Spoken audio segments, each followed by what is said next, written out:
What's up, everybody? I got the homie Stan Banks, and in this video, we're gonna show you how to sub out jobs. What does subbing out mean?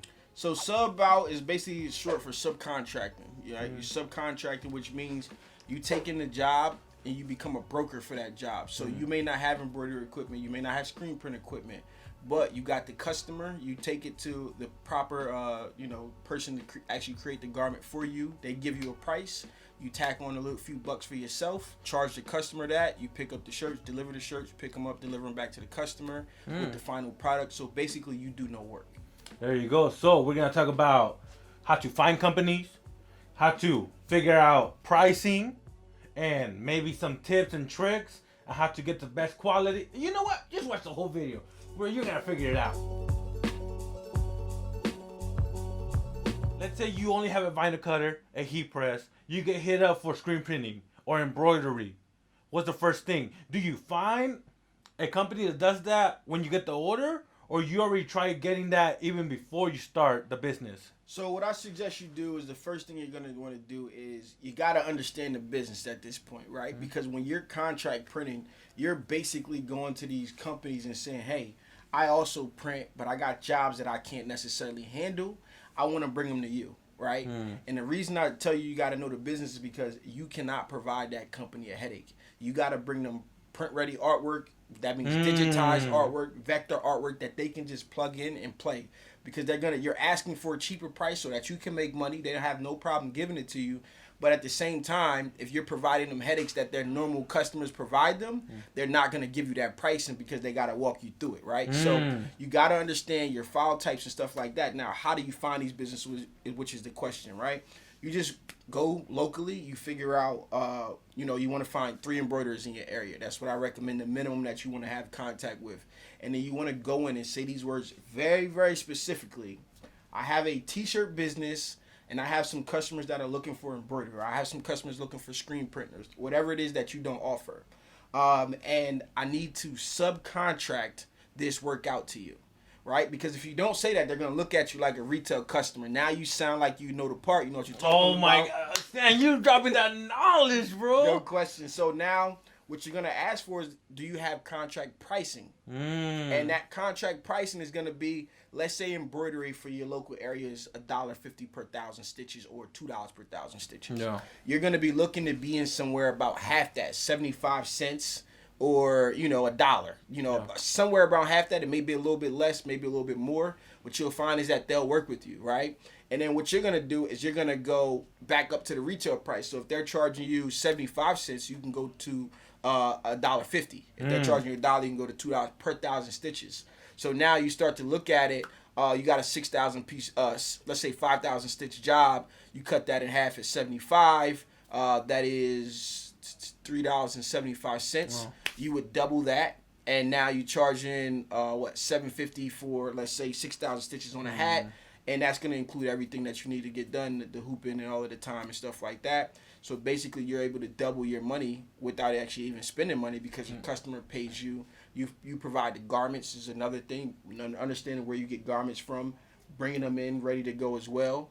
Counted for them, and you make sure that you included the extras just in case they have an error, 1 or 2 extras for a small job and things like that.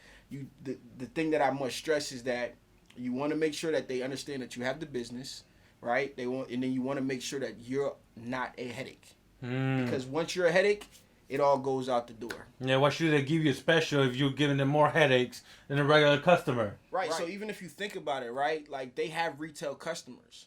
Yeah. And their retail customers keep their business going, but what you're allowing them to do is to keep their machines running, right? So they're gonna fit you in between jobs that they already have going on. Oh yeah, let's knock this out real quick, while the machines aren't in use, and allow that to keep their machine running. Because if their machines aren't running, they're not making money, and they want to keep them running. So that's where that whole thing comes in, and you can make a lot of money. This is literally how I started my business with $0. If you wanted to get into the T-shirt business with $0, this is what you got to do. All you got to do is know how to talk the talk and understand a little bit about graphics and the file types that you need, and then you can go and kind of perform this stuff. So you were talking about, you use the embroidery example. Yep.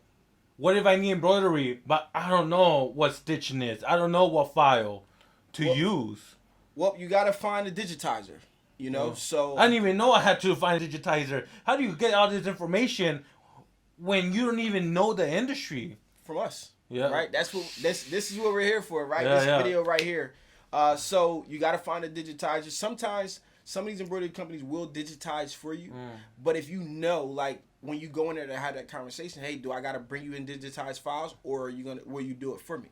Right? So this is just things that you know, and say if they say, hey, I would prefer you bring your digitized file, then you go figure out how to digitize files, right? Like whether you want to learn how to do it yourself, which I don't really always recommend, right? Yeah. But you contact someone like me who has a little business doing that type of stuff and do it on a regular basis, and you get the files digitized. You can find those companies all over the place.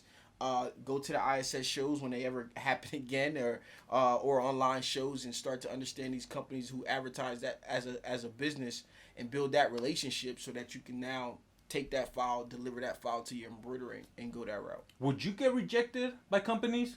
Do you think there's companies out there that don't want to do that type of work? Yeah, so there are companies that don't do contract printing, right? Because, again, keep in mind, if they're busy with their retail customer, it would benefit them nothing to have you come in really and give you a lower rate, right? If they're super busy, smaller shops, right? You want to go into the bigger shops and have that kind of understanding. So there are companies that don't do it, but a lot of them do it, and they will do it because just think about it. You become a sales rep for them. Yeah. Right? Like that's another thing. If you have a print business, you can empower someone else. Like, listen, you go charge this amount and take this, or take this, I'll charge you this, mark it up to this, and this is what the retail rate is, and go out and create sales rep for your business. It's the same manner, right? Like now you have a salesperson that's not really even working in your business, not costing you anything. They're only making money off of what they bring to you, right? Gotcha. So it works kind of both ways. If you have the equipment already and you're watching this, go empower your homies and create brands and different things like that for people,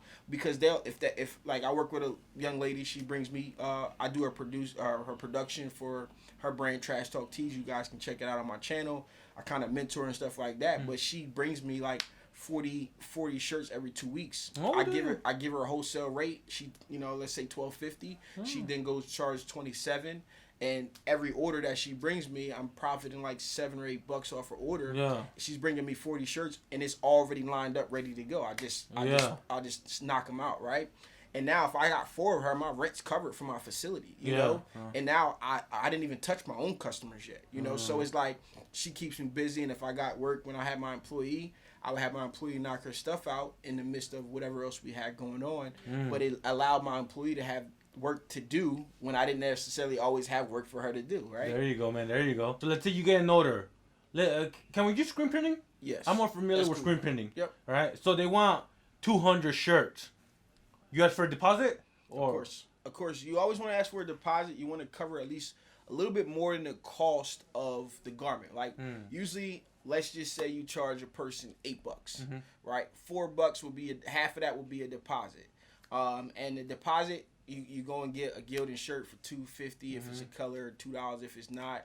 You go out and you grab these garments. You're gonna have more than enough to cover the garments and possibly pay your printer at least a deposit on the job as well. Usually it'll be in full, depending on how you operate and what those costs end up being, depending on the number of colors and stuff like that. So you get the deposit. Let's say 200 shirts for how much do you think that would be? $8 a shirt? Just say $8. $8. So $1,600.